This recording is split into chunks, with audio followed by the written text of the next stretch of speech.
Student solution. Students, first question में हमने बात की थी फर्स्ट पार्ट के अंदर कि show that vibrating spring math system perform करता है सिंपल हार्मोनिक मोशन। अभी सेकंड पार्ट के अंदर स्टूडेंट्स हम बताने जा रहे हैं कि हम टाइम पीरियड का फार्मूला किस तरह से डिराइव करेंगे स्प्रिंग मैथ सिस्टम के लिए। तो यहाँ पे स्टूडेंट्स हम स्टार्ट करते हैं। हमारा जो सेकंड पार्ट है क्वेश्चन का, that is what is it's time period, यानी कि इसका टाइम पीरियड हमने निकालना है स्प्रिंग मैथ सिस्टम का, और साथ हम बताएंगे on what factors it depends upon. तो हम स्टार्ट करते हैं students time period of the math spring system. इसके लिए जो बेसिक पॉइंट है वो ये है कि the acceleration for an oscillating body can also be given by acceleration is equal to minus omega square x. यहाँ पे स्टूडेंट ए तो एक्सेलरेशन हो जाएगा ओसिलेटिंग बॉडी का, एक्स डिस्प्लेसमेंट है, ये ओमेगा क्या है स्टूडेंट्स, ओमेगा को हम अगर डिफाइन करें तो हम इसको एंगुलर वेलोसिटी बोलते हैं। और एंगुलर वेलोसिटी क्या है? Angular velocity is the time rate at which an object rotates और रिवॉल्व्स अबाउट एक्सिस। तो ओमेगा की हम बात करते हैं, ओमेगा एक ग्रीक लेटर है और ओमेगा की जो अपनी वैल्यू है students that is 2 pi by F. 2 पाई और एफ को अगर हम कंबाइन करते हैं तो हमारे पास ओमेगा आ जाता है। और अगर यहाँ पे मैं थोड़ा सा आपको बताता हूँ इसके बारे में कि ये जो 2 पाई है स्टूडेंट्स,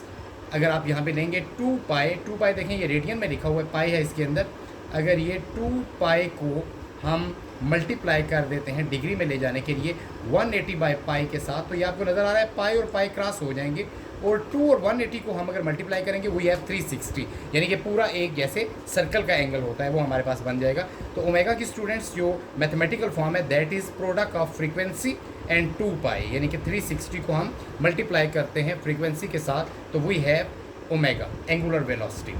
अब स्टूडेंट्स हमारी फर्स्ट इक्वेशन है कि जो एक्सेलरेशन है ऑसिलेटिंग बॉडी का that is equal to minus omega square x, और सेकंड इक्वेशन ओमेगा की जो वैल्यू है दैट इज़ 2 पाई एफ। और हमें पता है जैसा कि टी और एफ आपस में रेसिप्रोकल होते हैं, टाइम पीरियड जो है हमारे पास T is equal to 1 by F होता है और F is equal to 1 by T होता है। अब यहाँ पे हमारे पास ये फर्स्ट इक्वेशन है स्टूडेंट्स, इसके अंदर हमें एक्सेलरेशन की बात कर रहे हैं ऑसिलेटिंग बॉडी की, और ये सेकंड इक्वेशन के अंदर हमारे पास ओमेगा की वैल्यू है 2 पाई एफ। अब अगर हम now putting equation number 2 and 3 in equation number 1, अगर हम इक्वेशन नंबर 2 और 3 को इक्वेशन नंबर 1 के अंदर पुट कर देते हैं स्टूडेंट्स, तो यहाँ पर देखें हमारे पास जो वैल्यू बनती है वो क्या है। इक्वेशन नंबर 2 के अंदर स्टूडेंट्स हमारे पास वैल्यू है कि t is equal to 1 by F से हम क्या निकाल सकते हैं, f is equal to, equation number 2 के अंदर हमारे पास वैल्यू है omega is equal to 2 by F, और 3 के अंदर है f is equal to 1 by T. ये दो वैल्यूज़ हम इक्वेशन नंबर 1 के अंदर पुट करने जा रहे हैं स्टूडेंट्स। तो यहाँ पे देखें हमारे पास इक्वेशन नंबर 1 क्या बन जाएगी। इक्वेशन नंबर 1 है हमारे पास a is equal to minus omega square x. जैसा कि ये भी हमने बात किया कि ओमेगा की अपनी वैल्यू क्या है 2 पाई एफ, तो जब ओमेगा स्क्वायर हो जाएगा तो ये हमारे पास हो जाएगा माइनस 2 पाई एफ का स्क्वायर और साथ मल्टीप्लाई हो रहा है एक्स। अब अगर हम मज़ीद इसको आगे लेके जाते हैं तो 2 का स्क्वायर स्टूडेंट्स हो जाएगा 4 और पाई का स्क्वायर पाई स्क्वायर हो जाएगा। यहाँ पे हमने बात की है कि f is equal to 1 by T होता है। अगर मैं f की जगह पे बाई टी लिख दूँ यहाँ पे यानी 1 बाई टी, तो t नीचे चला जाएगा और वो f का स्क्वायर यानी कि t का स्क्वायर बन जाएगा। तो सो वी कैन से जो एक्सेलरेशन है एक ऑसिलेटिंग बॉडी का that will be 4 pi square x divided by T square. ये हमारे पास इक्वेशन नंबर 4 बन जाती है। अब स्टूडेंट्स यहाँ पे हम थोड़ा सा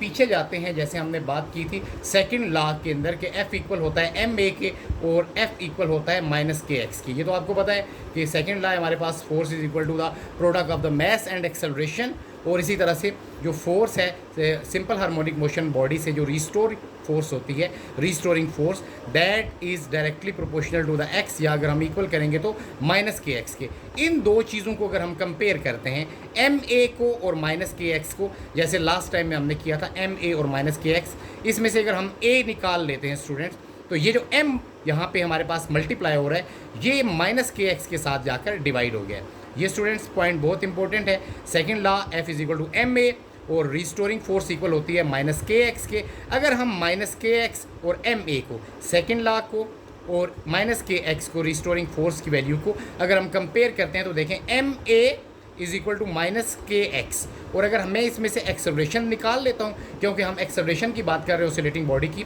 तो यहाँ पे स्टूडेंट्स m मल्टीप्लाई हो रहा था ये जाकर डिवाइड हो जाएगा। मेरे पास ये इक्वेशन बन जाएगी a is equal to minus के बाय एम एक्स के, और इसको हम क्वेश्चन नंबर 5 कंसीडर करते हैं। अब स्टूडेंट्स इस क्वेश्चन नंबर 5 को अगर मैं क्वेश्चन नंबर 4 जो अभी हमने डिराइव किया इसके साथ मैं कंपेयर करता हूं, तो हमारे पास देखें जो सिचुएशन बनती है, comparing question number 4 and 5 we have minus के by M x question number 5, और क्वेश्चन नंबर 4 हमारे पास स्टूडेंट्स क्या है, -4 pi square x divided by T square. इसके अंदर स्टूडेंट्स आपको नज़र आ रहा है कि हम इस एक्स को यहाँ पे, ये जो एक्स आपको नज़र आ रहा है यहाँ पर, ये एक्स जो है इसको अगर हम कट कर देते हैं इस एक्स के साथ, और माइनस का साइन और माइनस का साइन भी आपस में कैंसिल हो जाते हैं, तो हमारे पास जो वैल्यू रहती है that is K by M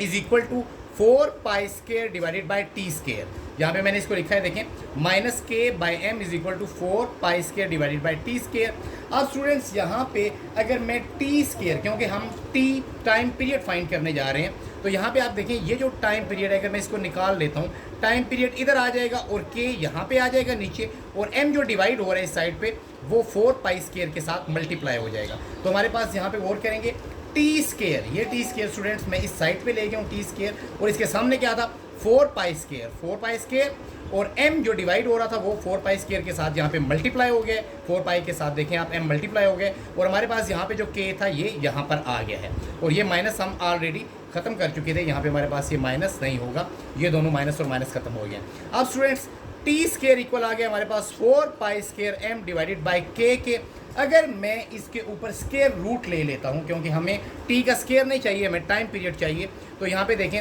ये स्क्वायर और रूट आपस में ख़त्म हो जाएंगे, और 4 को अगर आप रूट से बाहर निकालेंगे यू हैव 2, और अगर पाई का स्क्वायर भी लेंगे वो भी रूट के साथ कैंसिल हो जाएगा, वो आपके पास बन जाएगा 2 पाई, यानी 4 रूट से बाहर आके 2 बन गए, और पाई स्क्वायर सिंपल पाई बन गए, और रूट के अंदर जो वैल्यू रहेंगी कॉन्स्टेंटली वो कौन कौन सी, एम एंड के, एम बाई के। तो स्टूडेंट्स इसमें हम डिराइव कर रहे थे formula of the time period for a body executing simple harmonic motion, और बॉडी हमने कौन सी लिया, यहाँ पे ऑब्जेक्ट जिस वक्त एक बॉडी स्प्रिंग मैथ सिस्टम के अंदर होती है, तो उसका फार्मूला होगा T is equal to 2 pi under root M by K. इसी के अंदर स्टूडेंट्स अगर आप फ्रीक्वेंसी निकालना चाहते हैं, तो जैसा कि हमने बात की है कि देखें T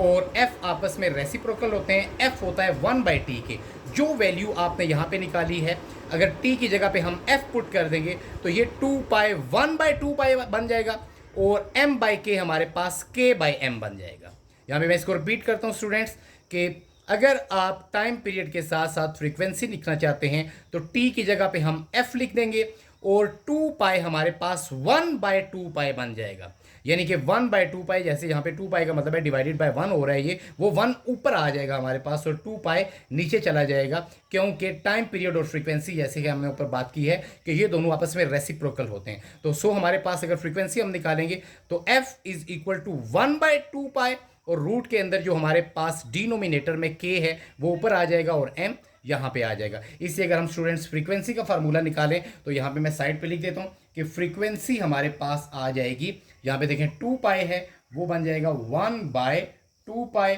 और उसके अलावा स्टूडेंट्स जो रूट के अंदर आपको वैल्यू नज़र आ रही है m बाई के, आप इसका भी रेसिप्रोकल ले लेंगे, ये k बाई m बन जाएगा। लास्ट स्टूडेंट्स हमारे पास था कि on what factors time period depend upon, time period कौन से फैक्टर पे डिपेंड करता है, तो यहाँ पे आपने देखा है कि टाइम पीरियड के सामने हमारे पास m और k आ रहे हैं, दो ही फैक्टर हैं जिन पर टाइम पीरियड डिपेंड करता है, one is mass and other is spring constant k। उम्मीद है स्टूडेंट्स आपको टाइम पीरियड की डेरिवेशन जो हमने किया है फार्मूला डिराइव ये समझ आया होगा। नेक्स्ट वीडियोस के अंदर इंशाल्लाह हम बात करेंगे सिंपल पेंडुलम के अंदर जो मूवमेंट होती है वो भी सिंपल हार्मोनिक मोशन होती है। तब तक के लिए अल्लाह हाफिज़, thanks for watching. Thanks for watching.